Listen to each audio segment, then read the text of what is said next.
Hey folks, and welcome back to another episode of Straight Talk Whiskey. I'm Nick, here with you as always, and thanks for joining us for episode number 122. So today what we've got for you is a product that is no longer being produced, as far as I know, and it's the Wild Turkey Forgiven. So as far as I know, historically, I believe there was only two batches of this that were sold, the batch 302 and batch 303, after they realized that there was some popularity after the first mistake happened in which it was bottled and labeled Wild Turkey Forgiven batch number 302, which this is. So as I'm pouring it, story goes is that way back in the day, I think this is like 2013, 2012, 2013, something like that, there was a bit of a snafu with some of the workers in that they mixed some high proof rye with the bourbon at Wild Turkey, and Master Distiller Eddie Russell, who was the associate Master Distiller at the time, I believe, was really keen on it and really enjoyed it. And so what do you do whenever there's a, mistake that happens like that is you come up with some name and you send it off to the marketing team and you get the product sold so that nothing is wasted, which makes total sense. So interestingly enough, I'll get into my own sort of thoughts about the whiskey itself, but it didn't really receive that great of a response when it came out. A lot of people were saying that the rye was too overpowering, that it didn't taste like, a traditional Wild Turkey should.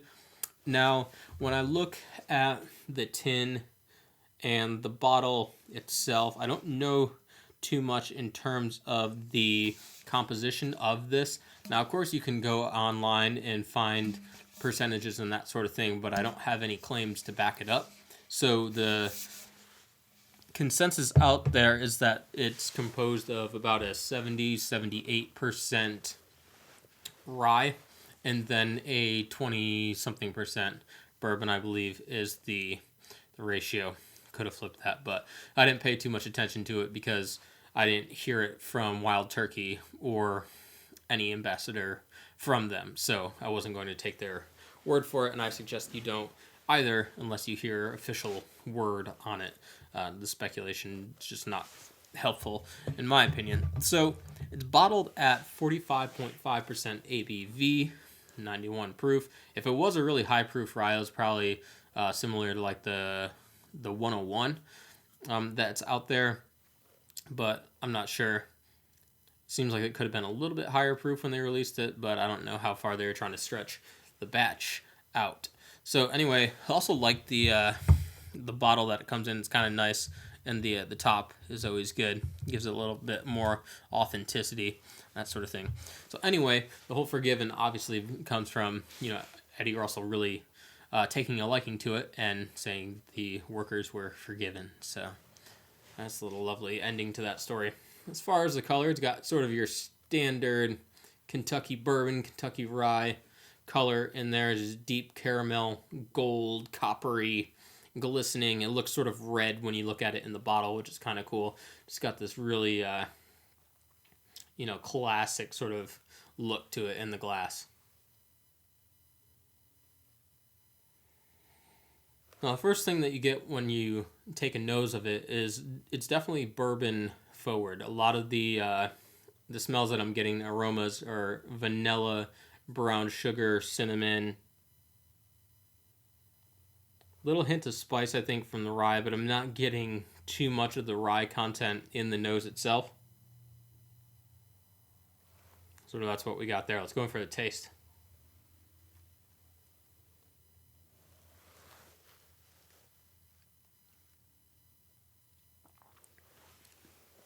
Now I get sort of what a lot of people are saying about not really taking too kind of a liking to it. It's a weird experience when you taste this, because the first thing that comes in is sort of this muted vanilla bean taste that comes in sort of at the center of the tongue, and surrounding that is a little hint of cinnamon, a little bit of like the Red Hot dollar candies, and it's got a little bit of spice to it, some clove,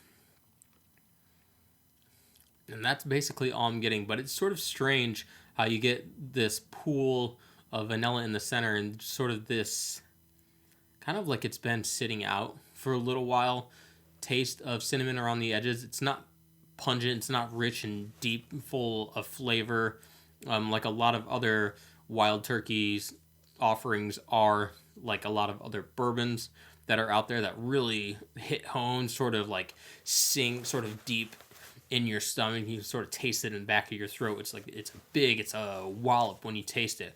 This not so much. It's actually pretty delicate tasting for what it should be, which is really off-putting.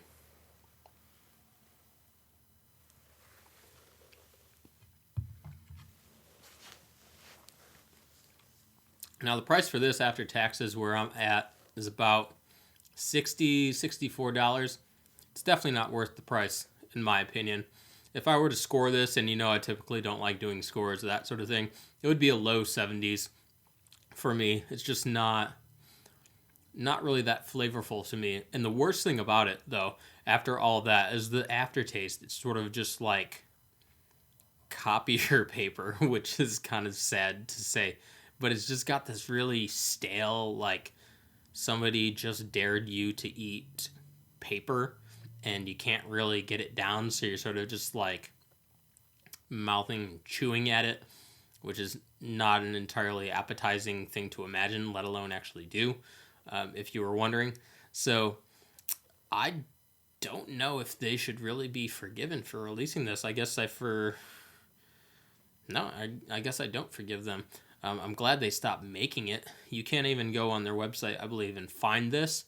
I had to go and look around for some other information, and then, like I said, it's, basically hearsay at that point, of what it's composed of and that sort of thing. But we do know that they put out a 303 batch. I think it got a little bit better reception because I think it went off the shelves a little bit faster and it was a little harder to get. If I'm still able to buy this bottle in a liquor store that's been around, this says it was created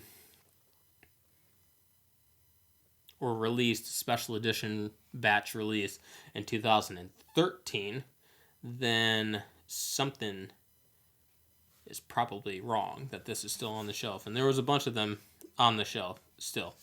But both rye and bourbon straight whiskeys, I think they say the rye 4 years, the bourbon 6 years, or something like that. I could be flipping it, not really sure. But again, don't have any information from Wild Turkey themselves, so I can't really give you an affirmative yes or no, or yes, this is true, or whatnot. So anyway, that's my review for Wild Turkey Forgiven. Hopefully you haven't gone out and purchased this, just seeing the heading before you actually watch this review. If so, I hope you forgive me. But anyway, here's to hoping that next week we have something a little bit tastier, which I'm sure we will, because for the majority, there's a lot of good things out there to be found readily, easily. So until then, as always, drink responsibly, and we will see you next time.